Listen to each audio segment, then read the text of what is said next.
Olá, pessoal. Vamos dar continuidade, então.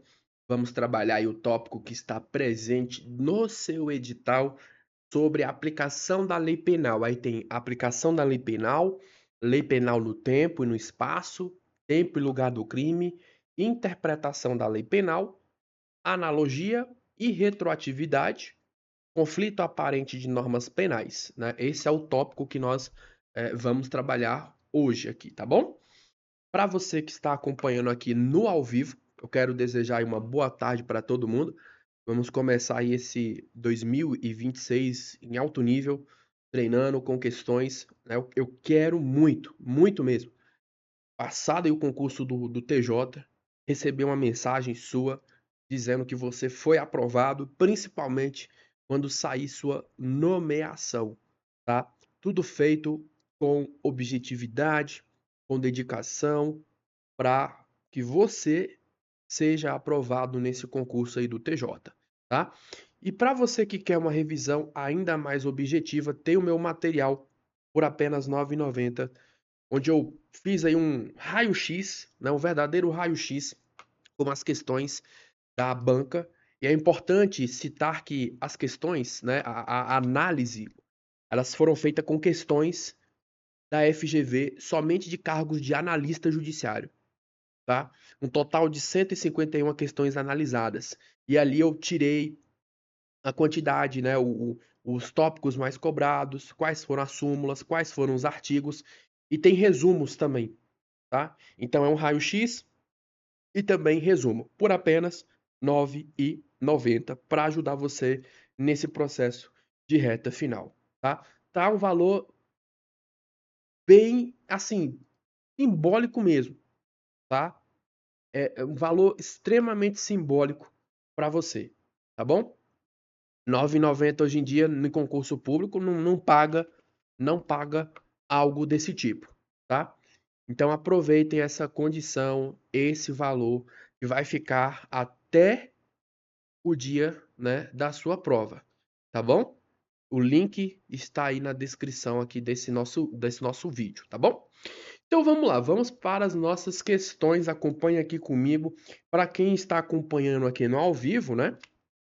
Pode participar, pode comentar, né? Pode e deve, né? Interaja, porque nós estamos em uma aula, tá?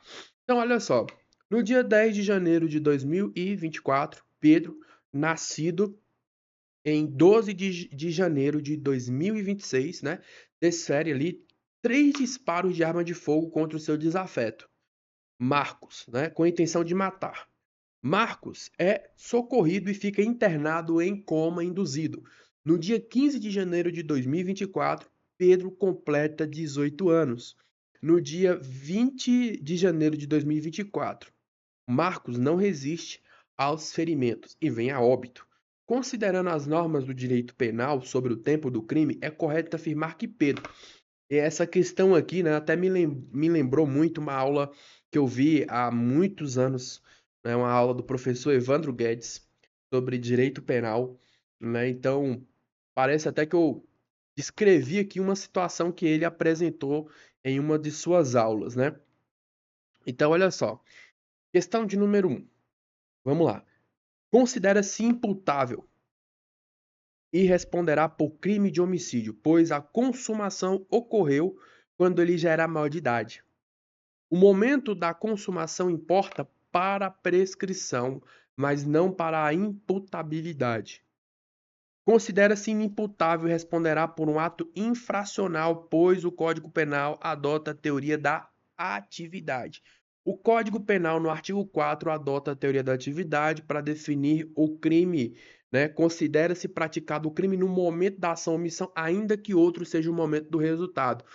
Na data do disparo, foi 10/1, o Pedro tinha 17 anos, inimputável, certo? Então ele responderá apenas por um ato infracional perante a vara da infância e juventude, conforme o Estatuto da Criança e do Adolescente. Tá bom? Então, no nosso caso aqui, o gabarito é a alternativa letra B de bola, certo?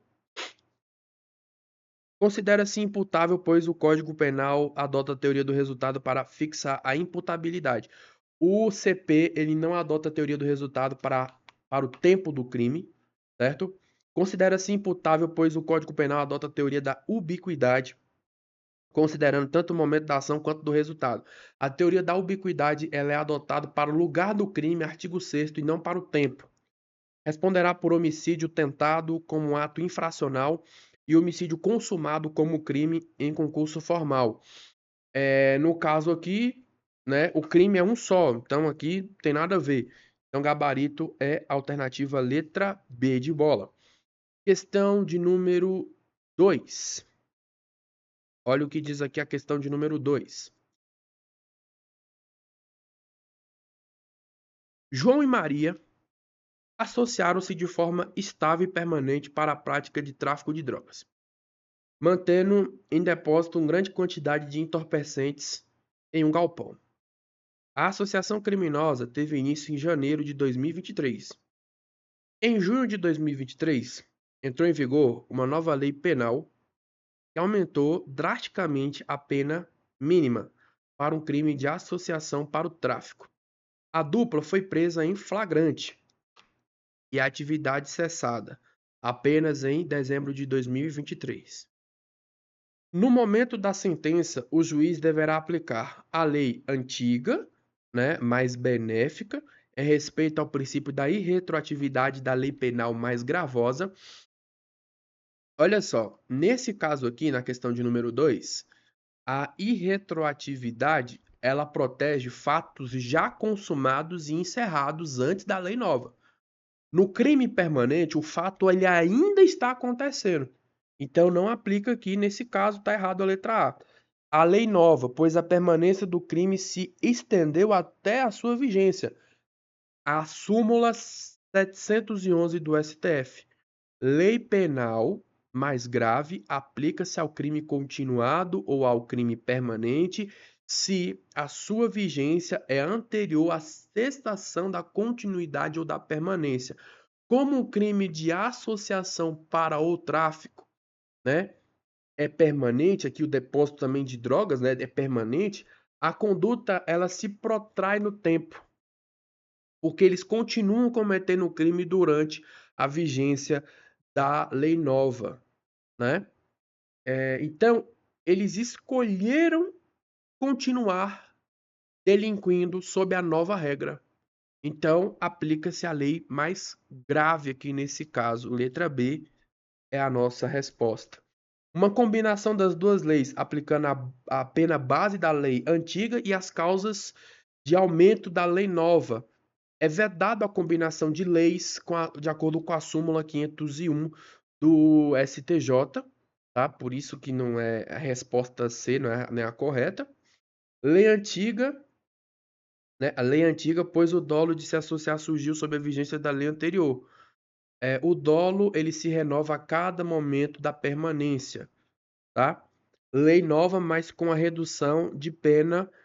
Não, aqui no caso vai aplicar a pena mais gravosa porque é um crime que está sendo, né, está continuando no tempo, está acontecendo, né, no momento que a lei nova está vigendo. Então, gabarito alternativa letra B. Questão de número 3. Um grupo terrorista situado em um país fronteiriço envia uma carta-bomba destinada a um ministro de Estado brasileiro em Brasília, né? O artefato é postado no exterior, mas é interceptado e detonado controladamente pela Polícia Federal ao chegar ao aeroporto de Guarulhos, sem ferir ninguém. Sobre a aplicação da lei penal, nesse caso, assinale a afirmativa correta. Olha só, então vamos lá, letra A. O Brasil não tem jurisdição, pois a conduta, né, a postagem aqui da bomba, ocorreu integralmente em um território estrangeiro. Pela ubiquidade, o local do resultado, que seria o Brasil, atrai a competência. Então, atrairia essa competência. Então, está errado. Aplica-se a lei brasileira com base na teoria da ubiquidade, pois o crime consumou-se no Brasil, ou deveria consumar-se, né? Nesse caso, artigo 6º o Brasil, né, adota a teoria aqui da ubiquidade, né? O crime ele ocorre tanto onde se deu a ação, no caso aqui no exterior, quanto onde se produziu ou deveria produzir-se o resultado, né? Então, nesse caso, a lei brasileira ela é aplicada, tá? Então, nesse caso aqui, letra B, novamente, resposta. Ó, aplica-se a lei brasileira apenas se houver um tratado de extradição com o país de origem. Aqui na alternativa letra C, né? Não é o caso aqui, né? O que está acontecendo, certo? Na letra D, aplica-se a lei brasileira com base no princípio da defesa, mas de forma condicionada à entrada dos agentes no território nacional. Está se tratando aqui de um atentado contra a vida, contra a liberdade, né? De presidente ou crime contra a União, a extraterritorialidade seria, no caso aqui, incondicionada, né? Não se aplica a lei brasileira, pois trata de um crime político. Mesmo sendo um crime político, aplica-se a lei brasileira, né? Levando em consideração também o artigo 7º, parágrafo 3º do Código Penal. Então, nesse caso aqui, gabarito, alternativa B de bola. Mário falsificou com exime habilidade uma carteira de identidade, inserindo a sua foto nos dados de uma outra pessoa. Utilizando esse documento, foi até uma loja de eletrodomésticos e realizou uma compra a prazo, ludibriando o vendedor e obtendo ali uma vantagem ilícita.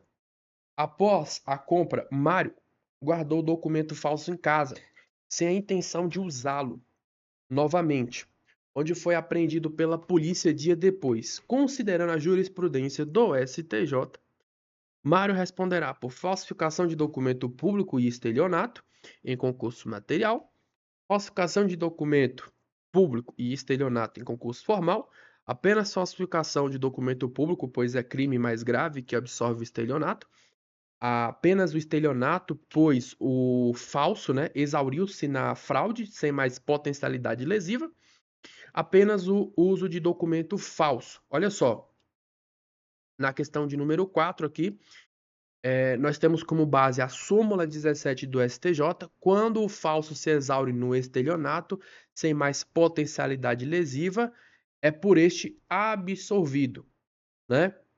Aqui no caso, o princípio da consunção. O crime meio serviu apenas para o crime fim, né? Que seria o estelionato. E não tinha um potencial para continuar lesando a fé pública, porque ele não pretendia usar mais. Então, o Mário só responde pelo estelionato, tá? Então, nesse caso, gabarito, alternativa letra C. Questão de número 5. Tício cumpria pena de 2 anos de reclusão e multa pela prática de um determinado crime patrimonial. Durante a execução da pena, entra em vigor uma nova lei que descriminaliza a conduta praticada por Tício. Tício, no entanto, ainda não havia pago a multa e a vítima já havia ajuizado uma ação civil, né, para reparação ali dos danos. Diante desse cenário, deve ser solto, a multa é extinta. Letra B, deve ser solto, mas a multa e a obrigação permanecem. Deve cumprir o restante aqui da pena, de acordo com a letra C. Deve ser solto, né? E todas as obrigações são extintas. A nova lei não se aplica a Tício, salvo se ele for um réu, né, primário aqui, se ele for primário. Nesse caso, o abolitio criminis do artigo 2º do Código Penal faz cessar a execução e os efeitos penais da sentença condenatória. A prisão cessa, ele é solto, a multa cessa, reincidência apaga, ele volta a ser primário, os efeitos civis permanecem. A lei penal não tem poder para pagar o ilícito civil ou a dívida de indenização. Então, nesse caso, o gabarito é a alternativa letra A. Questão de número 6 diz o seguinte: e para você que está chegando agora aqui nesse nosso encontro, já vai deixando aí o seu like e também já vai fazendo a sua inscrição aqui no meu canal, tá? Faça a inscrição e deixe o seu like. Vamos lá para a questão de número 6. Olha só o que ela diz. Um juiz, ao julgar um caso de furto de energia elétrica, mais conhecido como gato, né? Percebe que o Código Penal tipifica tal conduta no artigo 155, parágrafo 3º. Equipara-se, né, a coisa móvel à energia elétrica, né?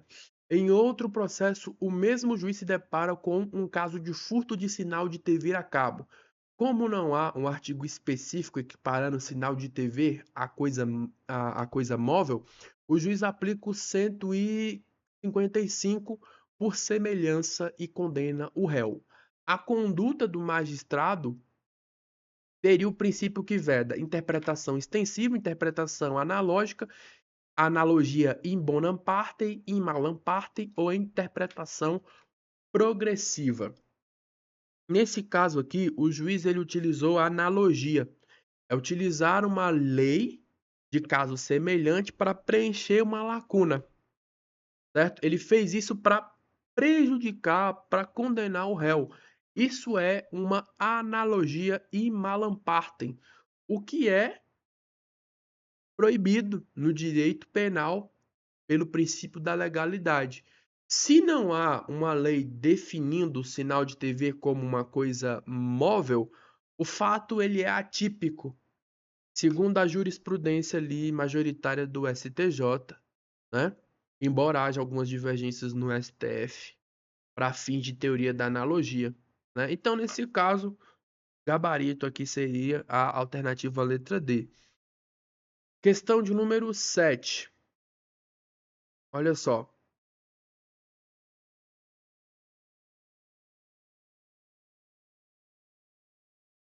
Carlos foi processado por um crime de tráfico de drogas. Durante o processo surgiu uma nova lei de drogas. Lei A, pena 3 a 10 anos, mas sem multa. Lei B, pena 5 a 15, mas permite uma causa de diminuição que a lei A não tinha. O juiz, ao sentenciar, decidiu aplicar a pena base da lei A, né, 3 anos, e aplicar a causa de diminuição da lei B, resultando em uma pena final muito baixa. O Ministério Público recorreu com base na súmula 501 do STJ. A decisão do juiz está correta ou a decisão do juiz ela está incorreta? Com base na súmula 501, veda a criação de uma terceira lei. É cabível a aplicação retroativa, né? Desde que o resultado da incidência das suas disposições na íntegra seja mais favorável ao réu do que, né, ali no caso é vedado, né, veda, né, a combinação de leis. Então o juiz deve fazer o cálculo com a lei A, né, inteira e com a lei B inteira, aplicando o que for melhor no resultado final, certo? Então nesse caso, gabarito aqui, ó, é a letra B. Está incorreta. É vedada a combinação de leis penais, o juiz deve escolher a lei que, no todo, for mais benéfica. Tá bom? Então, gabarito, alternativa letra B. Lúcio, brasileiro, funcionário público federal, lotado em uma repartição no exterior, apropria-se, né, de um dinheiro público que estava sob sua guarda em razão do cargo. O crime foi descoberto e Lúcio foi processado e foi absolvido no país estrangeiro por falta de provas locais. Ao retornar ao Brasil, o Ministério Público ele oferece uma denúncia pelo crime de peculato. A defesa de Lúcio alega que ele não pode ser punido no Brasil, pois já foi julgado, né? Já foi absolvido no estrangeiro. A tese defensiva procede ou a tese defensiva ela não procede? No caso aqui, na nossa questão de número 8, né? Nossa última questão aqui desse nosso bloco, tá? O crime cometido foi peculato, né? Um crime contra a administração pública, praticado por quem está a seu serviço. De acordo com o artigo 7º, inciso 1º, a linha C e o parágrafo 1º do Código Penal, é um caso de extraterritorialidade incondicionado. A lei diz: o agente é punido segundo a lei brasileira, ainda que absolvido ou condenado no estrangeiro. o bem jurídico é tão importante que o Brasil ignora a sentença estrangeira para fim de punibilidade, certo? Embora possa atenuar a pena se ele já cumpriu algo lá no estrangeiro, no artigo 8º. Então, no caso, improcede, letra B de bola, tá? Gabarito, alternativa, letra B de bola. E para você que está acompanhando essa aula, se você está gostando desse conteúdo, coloca aqui depois nos comentários o seu feedback, tá? Se você não estiver gostando, meu amigo, é só passar reto. Mas se você estiver gostando, coloca nos comentários, deixe o seu like e aproveite também esse meu material aí que eu coloquei de revisão a respeito do direito penal por apenas R$ 9,90. R$ 9,90. Análise feita única e exclusivamente com base em questões que foram aplicados pela banca FGV para os cargos aí de analista, tá? Todas as questões foram analisadas são de analistas do âmbito do judiciário, certo? Então você vai ter aí um resumo, você vai ter um raio-x, uma análise, né, do que foi cobrado aí pela banca a respeito desses tópicos do direito penal. Ideal para você revisar com objetividade e eficiência, tá bom? Pessoal, então é isso. Encerro aqui esse nosso bloco e, se Deus permitir, vamos então nos encontrar num bloco seguinte para tratarmos de mais assuntos que vão cair na sua prova, tá bom? Forte abraço e até mais.